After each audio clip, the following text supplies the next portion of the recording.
Okay, bye. See you later. Not.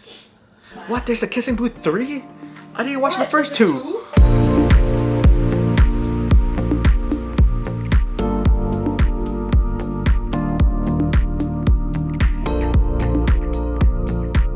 Hey guys, it is me, Iamtongue, and today we are going to just talk about my experience with the GFX100S. Now this is not a review because, as you can tell by the title, I only had this thing for like 3 days. I saw an ad on their Fuji North America Instagram account, so I applied, and a few months later I got a call from one of their sales rep. I have no connection to the marketing team or whoever it is that hooks YouTubers and influencers up with review units. Seriously, Fuji, like just put me on your list so, you know, I can talk nice about you guys and take dope ass photos with your gear and make reviews out of it. Or like, I'm switching to Sony.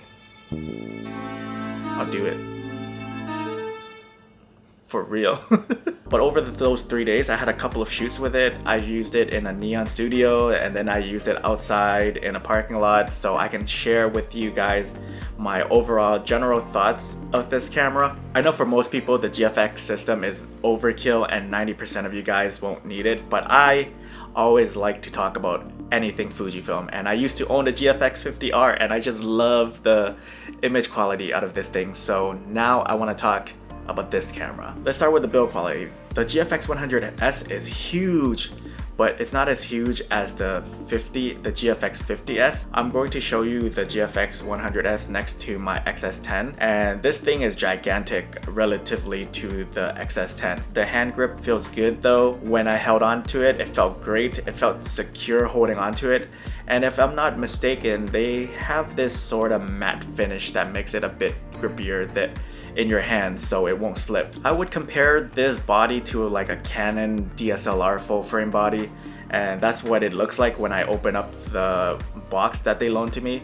It has the same feeling when you're shooting with this camera. You're basically holding a DSLR size camera with a medium format sensor and lenses. So it was nice that you can shrink it down to a DSLR size body. Like that's a win in my books. Shrinking it down in size is great because now it attracts more people into the medium format sensor, and the people that were reluctant before because of the size may look at this as an option now.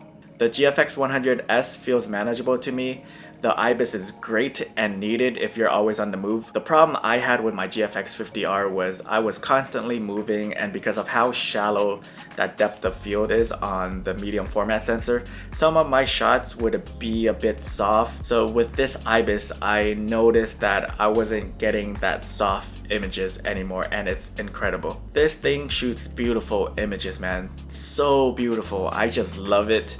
And I'm so amazed by the details and the color depth. It really is a joy to use and a joy to view on your computer screen. Mind you, the RAWs can come out looking a bit clinical, so you definitely need to work with it.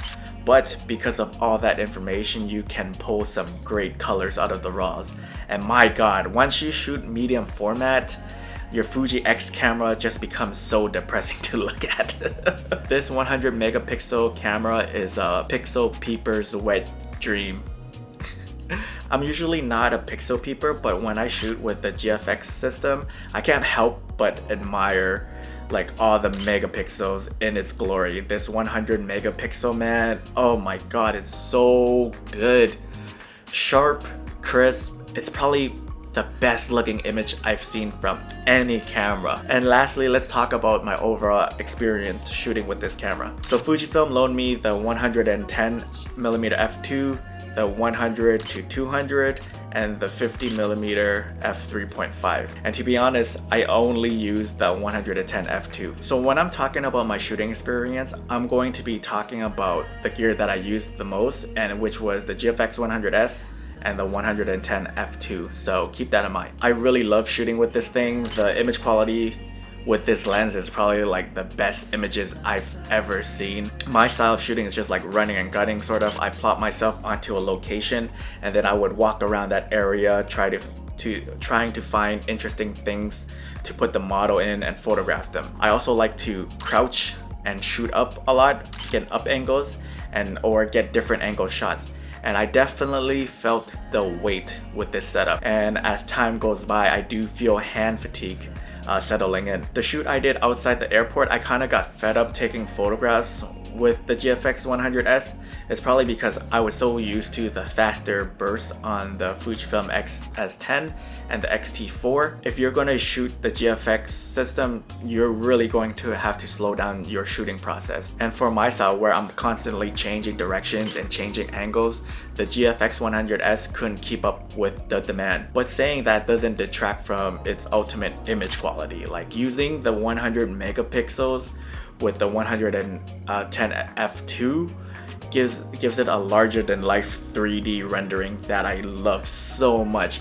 I can't say enough good things about the image quality. Hands down, it's so good, it's so amazing. Like, oh my god. It's just, oh. Funny story here, I shot with the GFX100S with one of the models, and I guess she was intimidated by the setup. I could tell she was nervous, but I didn't think anything of it. But then I switched to the Fuji X-S10, I could see her mood change. She was more relaxed and her personality came out a bit more, and I think it's because the X-S10 small form factor, it's not as intimidating as the GFX100S with the 110mm f2. When you shoot with the GFX100S, you're telling people that you mean business and you're not messing around. And jumping to the X-S10, this just feels like a cute little toy that no one's going to take you seriously with. And I think that's the vibe I feel she was sensing.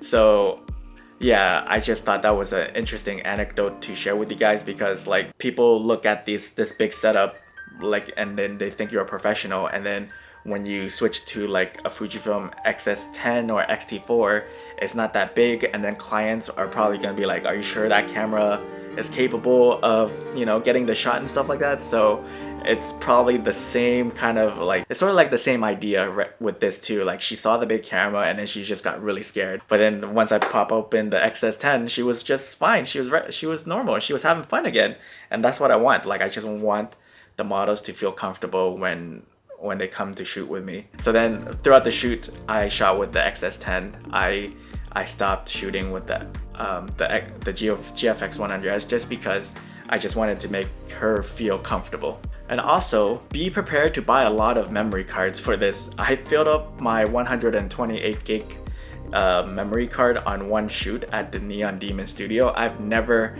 had that happen to me before, and that just threw me off guard. I shot continuous bursts at like 3 frames per second, so that was just wild. And you know, also it took me a long time to transfer all of the data over to my computer. I think it took me like 45 minutes to transfer the 128 gigabyte memory card over. So you're going to need like a fast card reader if you're someone that cannot wait around. So yeah, if you're upgrading to this camera, just know that you're going to upgrade everything else, and that just comes with a lot of cost. And that goes beyond the camera and some lenses, maybe a new laptop to accommodate 100 megapixel RAWs, and that's a lot of data, man. Like you'll need hard drives because this eats up a lot of storage space like fast. Like, so faster memory cards, like all these are just costs. So the question is, am I upgrading? Not anytime soon. I would probably wait for the price to drop down a bit more before I make a purchase. As much as I love the GFX100S, I am very satisfied with the X-S10 and my X-T4 for now. I love the lightweight setup, but I also love like the GFX image quality. It cannot be beat. Everybody needs to hop on the GFX wagon if you can.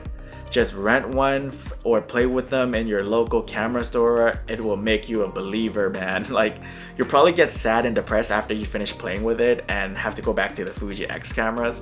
The image quality isn't the same after using the GFX. But yeah, that is like my 3 days with the Fujifilm GFX100S. These are my thoughts shooting it for 3 days. Again, this is not a full review, but if Fujifilm wants to hook a brother up and loan me a GFX so I can do a review, like, let me know, man. We can chat more. Just slide into my DMs.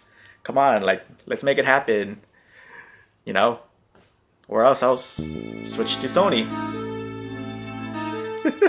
Have you guys played with the GFX system? Let me know. I would love to hear how you guys feel about the GFX100S, and don't forget to follow me on Instagram. That's where you're going to see more of my work at Iamtongue. Don't forget to like, comment, and subscribe. Once again, my name is Tongue, and I'll see you in the next video. I love you. Okay, bye. Oh, God.